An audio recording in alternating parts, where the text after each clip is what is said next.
दोस्तों, शक्ति, भक्ति और ज्ञान। दोस्तों, आज हम एक कहानी के बारे में जानेंगे। यह कहानी शक्ति, भक्ति और ज्ञान के महत्व पर आधारित है। यदि मनुष्य के अंदर भक्ति और ज्ञान का समावेश है, तभी उसकी शक्ति सही दिशा में काम करेगी। शक्ति, भक्ति और ज्ञान। दोस्तों, एक बार शक्ति उदास बैठी सोच रही थी, मैं शक्ति हूँ, फिर भी आनंद रहित हूँ, ऐसा क्यों?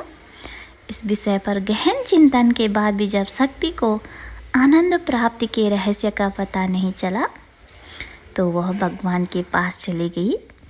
फिर क्या हुआ कि शक्ति, हे आनंद स्वरूप भगवान, मेरे बिना वृक्ष के एक पत्ते में भी गति असंभव है। मेरे होते हुए ही आप सृष्टि की उत्पत्ति और संहार में सक्षम हैं।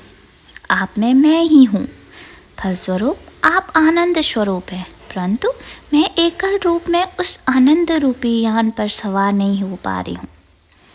हे दयामय भगवान, आप मुझ पर कृपा कर सही मार्ग से अवगत कराएं, ताकि मैं आनंद रूपी यान पर सवार होकर स्वच्छंद विचरण कर सकूं।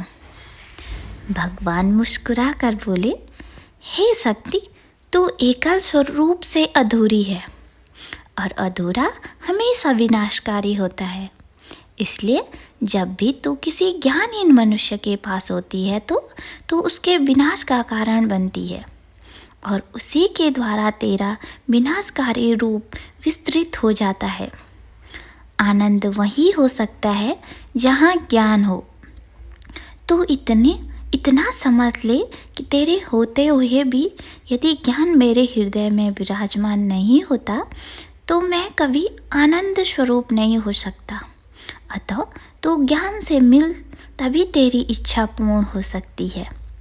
शक्ति भगवान को प्रणाम कर ज्ञान की खोज में निकली। अथक प्रयत्न के बाद शक्ति को ज्ञान का दर्शन हुआ। शक्ति ज्ञान को आनंद में मग्न देखकर मन ही मन अत्यंत खुश हुई। उसे लगा आनंद अब मुझसे दूर नहीं है। शक्ति ने ज्ञान को अभिवादन करने के बाद कहा, हे ज्ञानदेव, आपको मैं कब से खोज रही हूँ। हे प्रभु, मुझ पर कृपया कर मुझ में समाहित हो जाए, ताकि मैं भी आनंद युक्त हो सकूँ। ज्ञान ने कहा, हे देवी, मैं तभी आप में समाहित हो सकता हूँ जब आप में भक्ति की प्रादुर्भाव हो। बिना भक्ति के मैं किसी भी मनुष्य में सत्य रूप में नहीं रह सकता। ठीक उसी प्रकार जैसे बिना जल के किसी तालाब में मछली का जीवन नहीं हो सकता। आप भगवती की उपासना करें, उनकी कृपा से मैं स्वयं आप में प्रकट हो जाऊंगा। तो दोस्तों, इस प्रकार शक्ति ने भक्ति की उपासना की और ज्ञान प्रकट हुई और शक्ति, भक्ति और ज्ञान के मिलन से आनंद की उत्पत्ति हुई। जहाँ शक्ति है, भक्ति है, ज्ञान है, वहीं आनंद है और वहीं धर्म अपने उत्कृष्ट रूप में विराजमान है। दोस्तों, अगर आप लोगों को वीडियो पसंद आई है तो लाइक, शेयर और सब्सक्राइब करें। मिलती हैं आप लोगों को ऐसी दूसरी वीडियो में।